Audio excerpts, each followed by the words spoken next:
G'day, welcome back.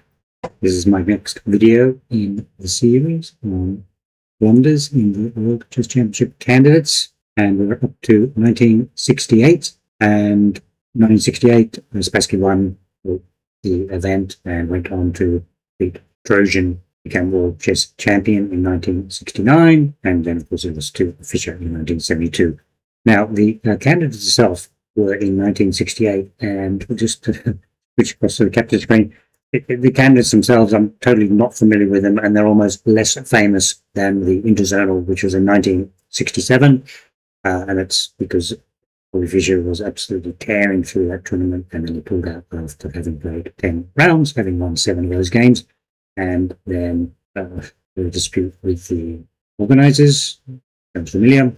And so it's actually kind of strange. If you go back to 62 in Curacao, Fischer complained about the Soviets kind of helping one another, and then he didn't play in Amsterdam in 65, and then he stormed out of the zone in 67. So he actually only, after his complaints, when he gets around to playing in the World Chess Championship properly again in the 1970 to 72 cycle. So have a look there at talked about interzonal, which is top 6 people qualify, and you add on Spassky and Tal from the last final of the candidates matches in the candidate system now, not tournaments. Larsen, Korchnoi, Tal-Gligoric, Portisch-Reshevsky, reasonable list of players there who all qualified, and people who missed out. You can see this. I was quite curious that Reshevsky fought, and Leonard Stein, very strong player who died quite young, had the success people expected of him. This playoff in Los Angeles, 1968, which all square, and Reshevsky went through on the Sonnenberger score, which is the website on that, and it's also especially because the Neustadt score, we've covered that earlier. So basically you add up the scores of the people you beat and half the scores of the people you draw with, so it's better to beat stronger players than you get a better score. And actually, if you look at this, very clear that Reshevsky had a much stronger tiebreak score than the other 2 players, and I was trying to understand why, and actually see why is a little loss. Reshevsky's lost to Squaler, but obviously he had much better scores as a result of that against stronger rated players, so therefore he's got an extra 9 points on his tiebreak score. So it's quite curious, and it shows you that that's kind of the way people kind of want the tiebreak score to work. If you beat stronger players, then you're probably stronger anyway. So that's what happened. And then you went into the matches. Spassky beat Geller, Spassky beat Larsen, Spassky beat Korchnoi, and got to the final and beat Trojan. And then the earlier rounds, or the other half, is Korchnoi beating Reshevsky, Korchnoi. So what we're going to do is we're looking for blunders, and I'll tell you what, it's been much more difficult to find blunders, and a lot of blunders are end game inaccuracies rather than actual. We don't have like blundering maybe 2s and that sort of stuff anymore. So I've tried to pick a game or 2 from each of these matches. Games I'm going to go through and have a look at mistakes by these players. Great players, I mean, disparaging them in any way. But sort of, particularly on the end game ones, I find it very interesting that we get a good grasp of some of the end game principles themselves by seeing what mistakes these really strong players have made in real games. Remember, let me get it out of the way, and then I've got my charts profile. So here's Korchnoi versus Reshevsky. See, mainly there's compensating blunders in game 1. Mainly in game 4, blunder by Reshevsky gave Korchnoi an extra point. You see, Korchnoi won this by +3, so this wasn't a particularly close match. So we are going to look at number 4. Just while we're doing that, let's have a quick look at what the blunder looks like on the game score. Right. You can see there's a blunder there. Should have been drawn by mistake. Games everything. Not as simple as you think, though, right? And this is using center pawns. You just see my other, sort of intro video I did. I kind of think that it might have been better to assess this in terms of the change in game score. Like look at the moves. Right. Okay. So this is a bishop and knight versus bishop and knight. It's quite a tense end game, and pawn counts same. Expect this to be a draw, but obviously there's a lot of tension, I guess, here in terms of what is happening on the queen side, because first of all, white can snap off a pawn, so maybe there's a possibility of a outside pass pawn at some point in the future. Now, this is where Reshevsky blundered. I actually went through a couple of different lines to understand what was going on. Okay, so let's go through the drawing line first. Okay, I had to re-record this whole second section, so I'm a bit annoyed now. There is that annoying hiss you've been hearing on the sound. I'm not too sure. I think the microphone is fine. I don't know if it's a cable. I don't know if there's some interference and sort of starts up and I don't notice it. So I'm going to try again and hopefully it doesn't happen again and I won't have to worry about it. I did change one of the cables connecting my microphone. So let's see if that fixes the problem. Right, so we need to go to this position, round 4, Korchnoi-Reshevsky. And as I said, what we're going to do is look at the drawing line first and just get a bit of a sense of what's going on in this position. So to draw, you should actually see there's 2 moves there. You should actually play b6. Now this sort of pushes the knight onto a different circuit, I guess, is what you're effectively doing. So obviously the knight dropped back to c4. It makes a lot of sense. Now you grab the c pawn and then white will grab the b pawn. So it looks kind of similar, but I guess you grab the b pawn on b6 rather than b7. So you're not attacking the c pawn and you're not coming back to c5 and attacking the e6 pawn. This is some sort of thought process going through. And the other square to think about is this pawn on d3. If that drops, then you have some issues. And the move given, actually the only move given to draw here is king to e7, which holds the e6 pawn.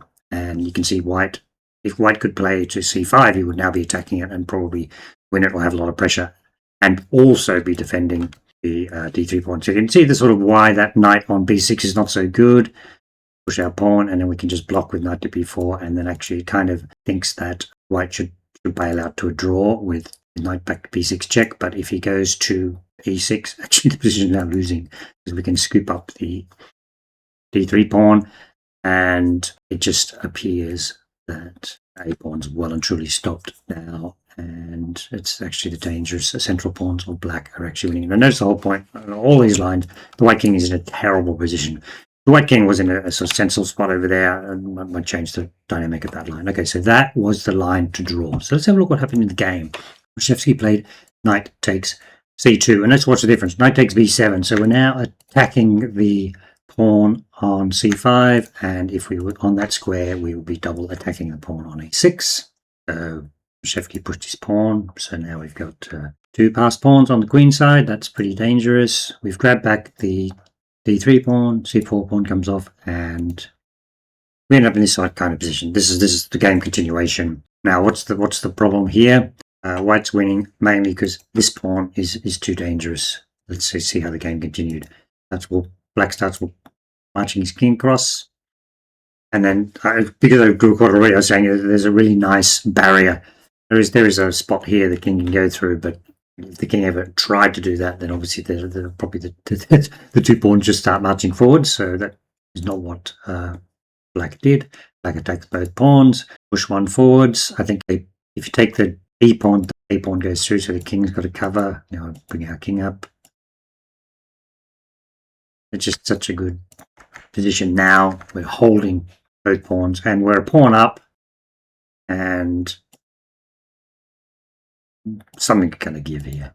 In fact, it's almost like Zugzwang forces things to go and then you've lost the b pawn as well and this would be winning and that's the final position in the game. Right, so all the way back to this starting position and the 2 lines were knight takes c2 just allowed the white knight to have this really nice set of stepping stones, right? Whereas if it was forced onto the b6, whereas you saw it was completely different. So that's something very instructive, something to think about in terms of, the pawn count may remain the same in certain variations, but the positions of the pieces, particularly knights, on certain circuits can be very important. So anyway, sorry I spent too much time on that one. It was quite interesting. Anyway, so Korchnoi just ran all over Reshevsky. So let's now look at the next match, which, let me just show you the quarterfinal 2. I don't know how they allocated these numbers. So here is Tal-Gligoric versus Tal. Gligoric is actually ahead quite a long section of the match and then fell behind at the end, +2 to Tal in the end, so that's fairly comfortable. And the game we're going to look at is round 7, which really was this one here, which allowed Tal to get ahead and then he stayed ahead. Okay, so there is the game score. I think we're going to look at this move around 47, where it went from Gligoric being able to draw to Gligoric being totally lost. So let's look at that. Here's the key position. And this is actually a good little technical study if you want to have a look. Knight takes g3 was played, which was a mistake. Try and find another move. Spend a little bit of time and pause the video if you like. However, so let's have a look. Let's do the game continuation first and see why that is so terrible. Knight takes g3. Take it back. Check. Now, check. That's great. Black has just got 3 pawns for the knight. And he's got 3 pawns. They're not very dangerous. White has a very dangerous advanced pawn. And now has the extra bishop. So I think black is relying upon maybe some sort of perpetual check rather than counterplay. But let's see how that goes. Check. Check. And now, okay, let's go for counterplay. But white is just getting into a position where he can advance his pawn. And now, unfortunately, black's advanced pawn drops off. And now he once again, you see the strategy of walking towards the opposing king in a lot of perpetual check situations, because it gives you there's a counter check possibility. And actually there's no checks anyway. Oh, there is a check on d3, but just block. But the game ended there. So that was sad, because there was a drawing line here, and it's the other move. It's h4. Let's see what the difference is. I've got to do something about that. G4 is the line which is given. Now it's different because, as Kasparov would say, in an attack you just need more pieces in the attack, and a pawn is effectively a piece. So this would have given. That's a mistake, right? Actually, loses very quickly. Yeah. Right. That's continuation. So you can't actually take the knight because it puts the pawn in a terribly strong position. So the actual continuation is going to d2, and now black can force a draw. So that was just you needed to sort of understand how h4 worked, and after knight to g3 in that situation, white can't take the knight. Big difference. So that would draw. Okay, so that's Tal-Gligoric, and then the next match we're going to look at is the one between Portisch and Larsen, which is quarterfinal 3. There it is. Right. So Larsen was ahead for most of the match. It came back to evens between the game 7 to 9, and then Larsen won the match. So I am actually going to look at round 7, which is actually where Portisch put back up to Larsen. Let's have a look at that. You can see there's the game score about move 45, blunder by Larsen, and the game was over. And I think, as usual, I like this because this is a very instructive end game. Okay, is the key position. So pawns are even. I give white a bit of an edge in this position anyway, because the black pawns on the queen side might be vulnerable because they're on the same square as the bishop. But let's see how it goes, right? So f5 has just been played. So black has to make a decision, right? We can take that pawn, or we can take that pawn, right? Now, which way would you go? Larsen took the h pawn, which was a big mistake. What he should have done, let's just do the drawing line first. Take off the f5 pawn. White takes back. White's pawn structure looks very raggedy. Now we take the h pawn, and you can see this is going to be a draw. In fact, because if white ever tries to snap off the f pawn, then black's king is more likely to be eating these pawns before white is, so that you wouldn't actually be wanting to do that in most situations. Okay, so what's the difference with king takes h2 straight away?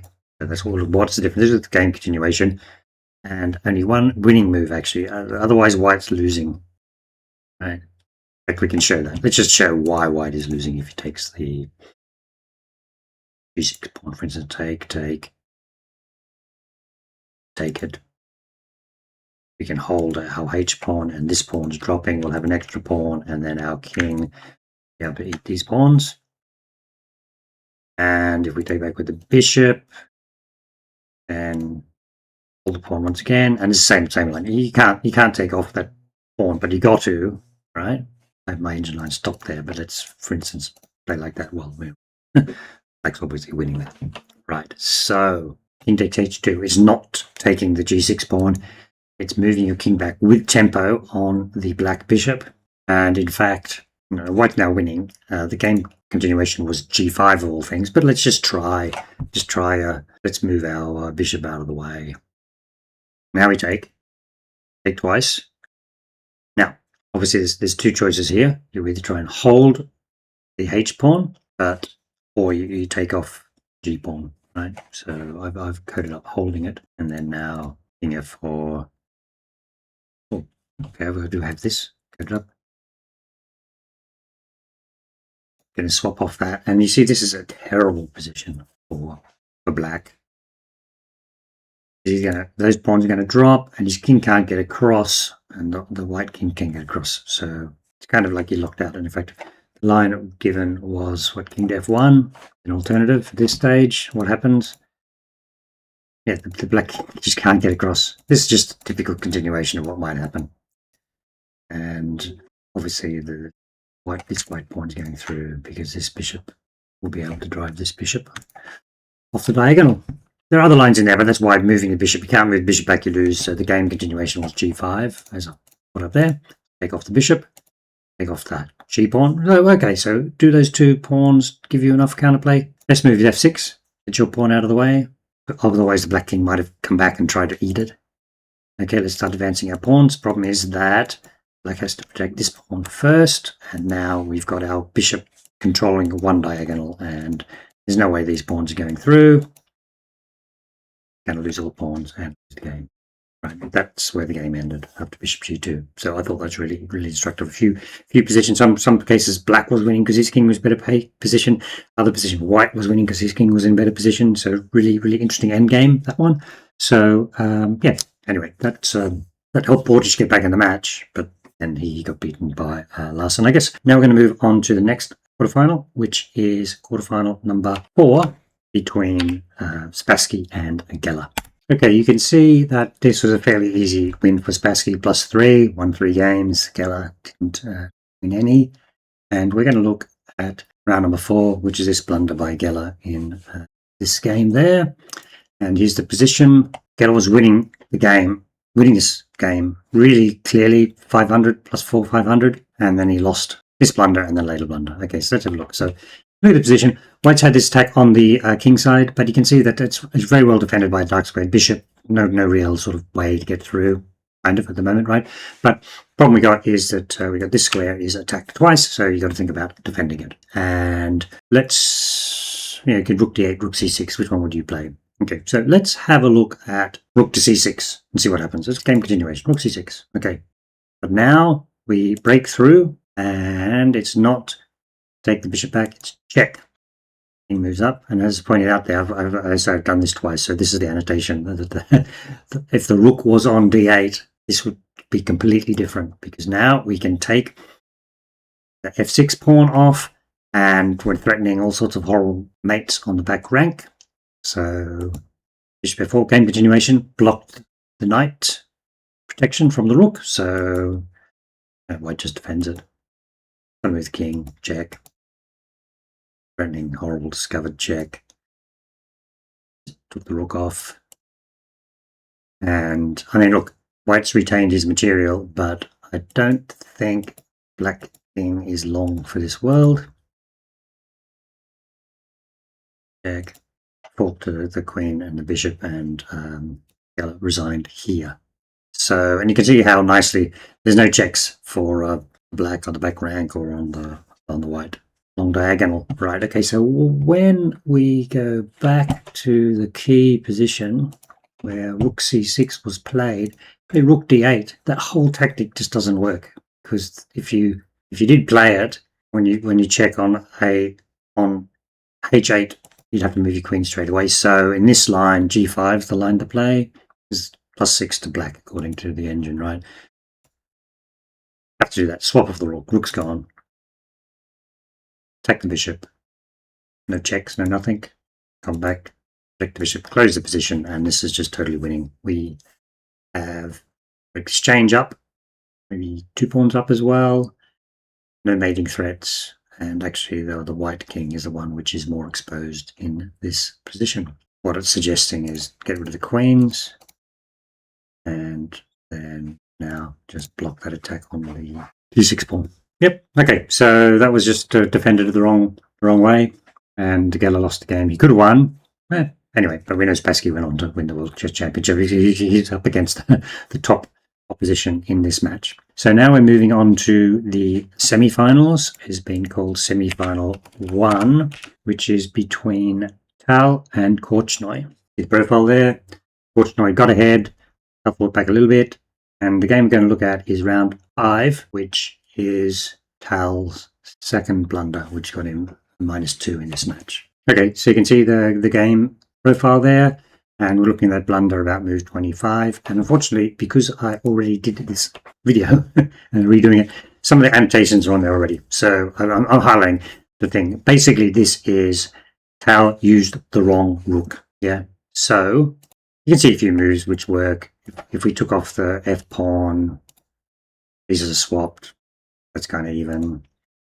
And then if we used our A rook to pin the knight, defend it, B4, let's black use the D3 square in a very strong way, but this is still even. I'm just going through this quickly because I've sort of got all the clues away already, but the game continuation, the difference is same continuation, undermine the knight, use the D3 square, use the D3 square, guess what? You cannot go to C5 this time because of the check on E2, so in fact I have to drop the queen back, and this is just losing instead, and the winning move is E3. The rook protects the knight, so the knight's adequately protected, and we're just breaking through. I mean, obviously this is kind of not nice, got to do something about that. Move the bishop back, but now we moved our rook up, and black is just falling apart on the 7th rank. Can't really defend mate in effective ways. Played before, we just grab back. Now, that's where the game ended. Let's just do a possible continuation. Take the rook off, back with the queen, and you can't stop mate there without giving up your tip. So that was that. Just the wrong rook, the way I interpreted that. You had a choice of rooks to move to c1, and Tal moved the wrong rook. Okay, so let's move on to the next semi-final, which is Spassky-Larsen. Okay, you can see the match profile there, +3 to Spassky in the end, fairly comfortable. So Spassky didn't dodge any bullets to get to the final. We're going to look at the first round, round number 1. You can see what the game looks like. It was fairly even, and Larsen made a mistake, and then the game was pretty much over at that stage. So let's have a look. And it's quite interesting. It's kind of just but it's kind of like ended up creating a sort of a self-help mating net. Okay, so White wants to be defending this square because I think the knight's hopping in there and going to attack it, right? And there are 2 good ways of doing it. Let's do one of the good ways of doing it. Knight to d6, and then everything's holding, right? Knight's holding both pawns, and check out the bank rank doesn't prove anything. So that's the way you should have played here. So b4 has been played, good same with the knight. Knight to h6 was played. Now the thing is that this actually bundles up the black king in a bad way. So let's sort of do the game continuation. Knight to e5, and then I think Larsen maybe think the oops moment, maybe not yet. Queen b4, he wants to go for checks. Knight to d7, and you can see the real risk here is a check and then a mate on f8 because the king gets trapped. King get trapped because the knight is in a very bad. So game continuation, do a few checks, and the thing is this he actually gave his knight up because the king has many ways to hide and resigned there. So I mean, obviously he gave up his knight. If he didn't give up the knight, he's going to get mated on the back rank in some shape or form. So that was just a little one. I wanted to sort of get one game from each match. Okay, so now we're on to the final between Korchnoi and Spassky. I've actually chosen 2 games for this, but let's have a look at the sort of the match profile first. Spassky +3, sort of a comfortable win. So that's why he sort of was the deserving winner of this candidate series of matches, and obviously went on to beat Petrosian. We are going to look at rounds 4, blunder by Korchnoi, and then round 6, blunder by Spassky. That's what the game's called. Looks like quite a bit of bobbling around in this one, so let's go and have a look at it. Yeah, I want to look at this position, and it is that's sort of up and down. You saw black's got a good position here. and b7 is a blunder. Actually, because I've done before, all the sort of stuff showing up. Basically, then Spassky played bishop b1, didn't take advantage of that blunder. But what should he have done? Grab the knight, because can't take back twice because there's a knight fork on d6. So that was a very simple mystic tactic by both sides, actually, right? So that was that move 39, move 40. So there would not be any surprises if there was some time trouble involved in that. And then the last game we're going to look at is round 6. Look at this position here, and this is even. This is this last bobble here. And what's the problem with rook? Bishop d7 is sort of the move to play, and what Spassky played, kind of surprisingly, was rook to a6. Now, the problem with rook a6 is just it stops the threats on b1. So you can move your knight, check, pick off knights, pawns off, and now white is totally winning with 2 central pass pawns. Yeah, and you just shouldn't have moved the rook back. You can't do that in this position, because you try it, check, you've got to move away, grab off the knight, you grab the pawn, and then knight gets away, and this is going to sort of peter out to a draw, right? So it should have always kept the threat of b2, b1 in play. Right, so that's that. As I tape it twice, I'm hoping when I look at this, I'm looking at the sound. It looks like there's no static on the mic this time around. So I hope you enjoyed that, and thank you very much if you made it this far.